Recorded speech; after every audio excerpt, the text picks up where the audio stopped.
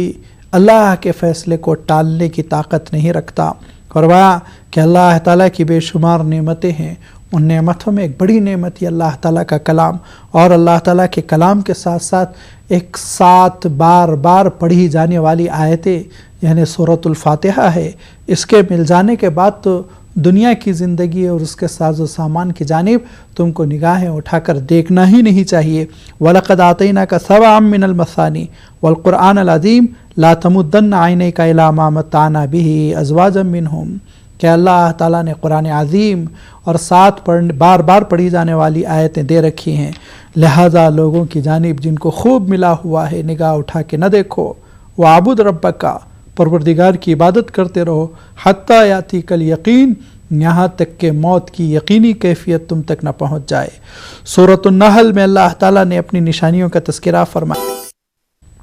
خود انسان کو کیسے پیدا کیا گیا ہے اس پر غور کرنے کی دعوت دی گئی، اور مویشی جانور جن کو انسان گھر میں پالتا ہے، گائے، بیل اور بکرا اور اس طرح کے دیگر وہ جانور جو انسان سے مانوس ہوتے ہیں، اللہ تعالیٰ ارشاد فرماتا ہے کہ ان جانوروں کو دیکھو کہ اللہ کے چارے پر وہ پروان چڑھتے ہیں، لیکن تمہارے کتنے کام آتے ہیں۔ سواریاں تم ان پہ کرتے ہو، سوار ہوتے ہو، سامان کو منتقل کرتے ہو، ان کی کھال کو استعمال کرتے ہو، ان کے گوشت کو استعمال کرتے ہو۔ والخیل والبغال والحمیر اور گھوڑا ہے، خچر ہے، گدھا ہے، کتنے کام تم ان سے لیتے ہو، اور یہ سارے کام ان سے لینے کے بعد کیا تمہارا ذہن ذہنی منتقل ہوتا ہے کہ تم اپنے مالک کے لیے بھی اسی طرح فرما بردار ہو بھی کہ نہیں؟ اللہ تعالیٰ نے اپنی اور مزید نعمتوں کا تذکرہ فرمایا، اور یہ ارشاد فرمایا وہی ہے جو تم کو کھیتی سے نوازتا ہے، وہی ہے جو تم کو باغات اور باغات کے پھلوں سے نوازتا ہے، وہی ہے جس کے حکم سے یہ دن اور رات کا نظام چلا ہوا ہے، وہی پروردگار عالم ہے جس نے سمندر کو تمہارے قابو میں کیا، جس میں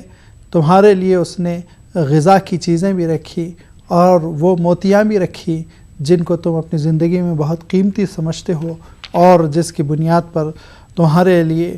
اپنے معاشی اقتصاد کا انتظام ہے۔ فرمایا وہی ہے پروردگار جس نے اس زمین میں پہاڑوں کو رکھا اور نہروں کو جاری کیا، ستاروں سے آسمان کو سجایا جس سے کہ تم راستہ ناپتے ہو۔ وَإِن تَعُدُّوا نِعْمَتَ اللَّهِ لَا تُحْصُوهَا اگر تم اللہ تعالیٰ کی نعمتوں کو شمار کرنا چاہو گے تو ہرگز نہیں کر سکو گے، کہ بے شمار اللہ تعالیٰ کی نعمتیں اس کائنات میں پھیلی ہوئی ہیں۔ فرمایا انہی نعمتوں میں غور کرو، ایک چھوٹی سی مخلوق ہے جس پہ عام طور پر ذہن منتقل نہیں ہوتا، اور وہ شہد کی مکھی کہ وہ سینکڑوں پھولوں سے اپنی غذا حاصل کرتی ہے، اور غذا سے تمہارے لیے ایک مشروب نکالتی ہے، ایک ایسی پینے کی چیز جس کو تم بہت پسند کرتے ہو۔ یہی نہیں بلکہ اس میں تمہارے لیے شفا ہے۔ اور فرمایا کہ اللہ تعالیٰ کی نعمتوں میں سے تمہارے لیے یہ بھی نعمت ہے کہ اس نے تمہارے لیے دودھ کا انتظام کیا۔ یہ ارشاد فرمایا کہ واجب و غریب جانور جو بطور رزق اور بطور غذا گھاس لیتا ہے، اور اس کے ایک حصے میں خون اور دوسرے حصے میں غلاظت، اور ان کے درمیان سے لبناً خالصاً سائغا للشاربین پینے والوں کے لیے عمدہ، اعلیٰ اور اچھی غذا یعنی دودھ برآمد ہوتا ہے۔ لہذا سوچو اللہ تعالیٰ نے کتنی نعمتوں سے تم کو نوازا۔ اللہ تعالیٰ ارشاد فرماتا ہے کہ ذرا غور کرو، پروردگار نے تم کو پیدا کیا، کس کمزوری کے ساتھ اس نے تم کو پیدا کیا، کہ اس وقت تمہارے پاس ذرہ برابر علم نہیں تھا، اس نے تم کو پروان چڑھایا اور تم نے علم حاصل کیا۔ اور یاد رکھو ایک وقت آنے والا ہے کہ تم کو پھر اس عمر کی جانب وہ لوٹا دے گا جہاں